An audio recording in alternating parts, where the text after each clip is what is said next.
Hai semuanya, selamat datang di Dapur Dua Rasa. Jangan lupa subscribe, like, dan share. Hari ini Dapur Dua Rasa mau ajak teman-teman bikin mie telur yang sama sekali tidak ada campuran air sedikit pun.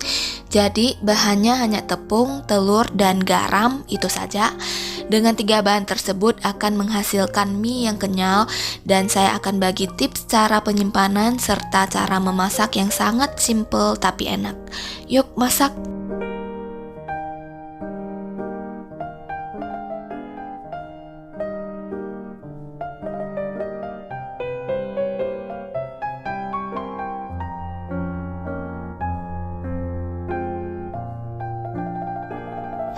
Pertama-tama kita campurkan semua bahan kering. Di sini ada 150 gram tepung protein sedang, saya pakai segitiga biru. Lalu ada 150 gram tepung protein tinggi, saya pakai cakra kembar. Dan terakhir ada 1,5 sendok teh garam. Kemudian kita aduk rata semua bahan. Sekarang kita masukkan telurnya. Di sini saya pakai 2 butir telur utuh dan 3 butir telur kuning. Resep mie telur ini porsinya lumayan banyak, kurang lebih bisa untuk 8 porsi.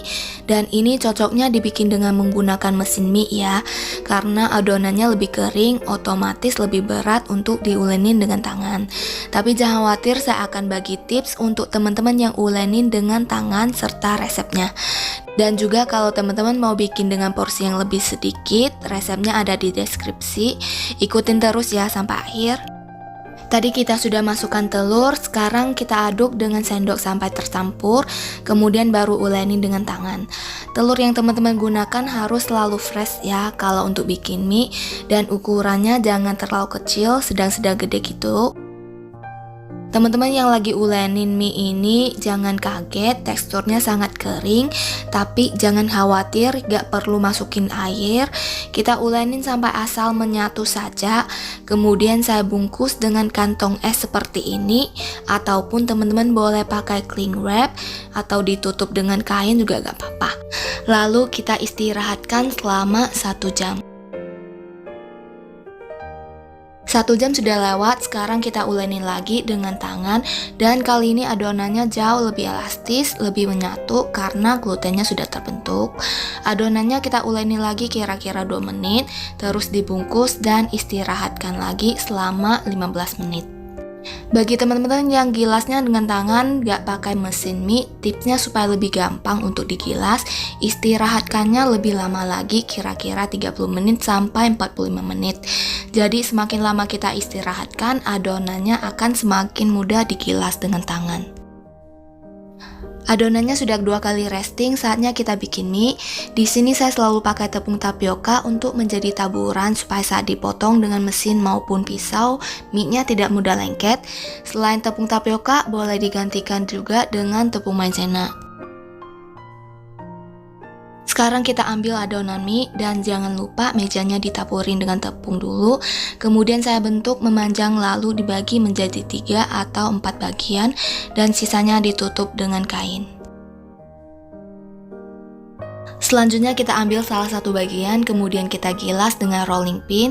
Gak perlu terlalu tipis, asalkan bisa masuk ke mesin, tapi jangan ketebalan juga supaya mesinnya gak cepat rusak. Kira-kira ketebalannya seperti ini, kemudian kita gilas dengan mesin.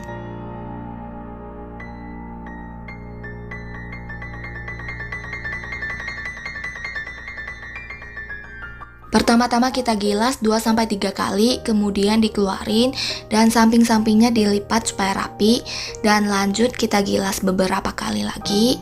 Kemudian satukan adonannya atau ditempel saja seperti ini supaya mempermudah kita gilas dengan mesin. Nah, contohnya seperti ini ya, adonan mie-nya menyatu, tangan kita tinggal digerakin saja.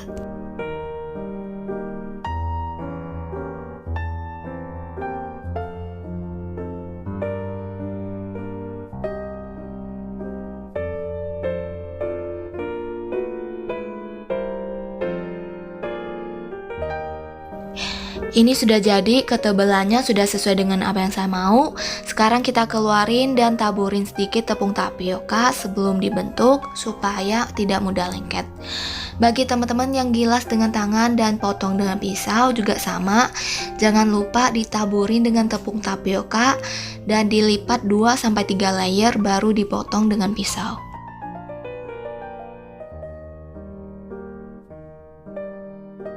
Mie telurnya sudah jadi, saya akan taburin sedikit tepung tapioka supaya tidak lengket. Cara simpannya mudah, biasanya saya akan simpan di plastik yang tadi saya pakai, ataupun teman-teman boleh simpan di wadah tertutup selama 1 hari. Untuk mie telur yang mentah seperti ini, tidak disaranin untuk simpan lebih dari 2 hari ya teman-teman. Jadi misalnya hari ini teman-teman bikin, besokannya sudah harus direbus. Masa penyimpanannya sangat singkat ya. Kenapa begitu? Karena kita tidak pakai pengawet apapun dan juga karena full telur jadi mudah tumbuh bakteri. Tapi setelah direbus itu sudah aman dan biasanya dalam 3 hari akan saya habisin. So untuk porsi yang lebih dikit silahkan cek resepnya di bagian deskripsi ya. Biasanya saya akan masak mie-nya dengan cara yang sangat praktis. Kita rebus mie-nya dengan air yang banyak dan pancinya agak gedean ya. Tunggu airnya sudah mendidih lalu tambahkan sedikit garam, kemudian masak selama 3 menit. Setelah 3 menit angkat dan tiriskan. Kemudian kita pindahkan ke piring yang sudah kita kasih minyak bawang dan sedikit garam.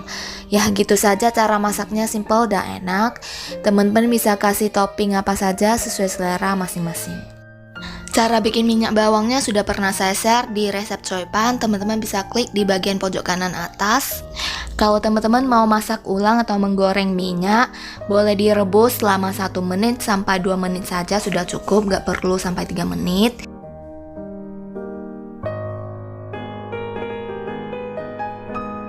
Sekian video kali ini, terima kasih sudah tonton, semoga teman-teman suka dengan resep ini, dan sampai jumpa di video selanjutnya.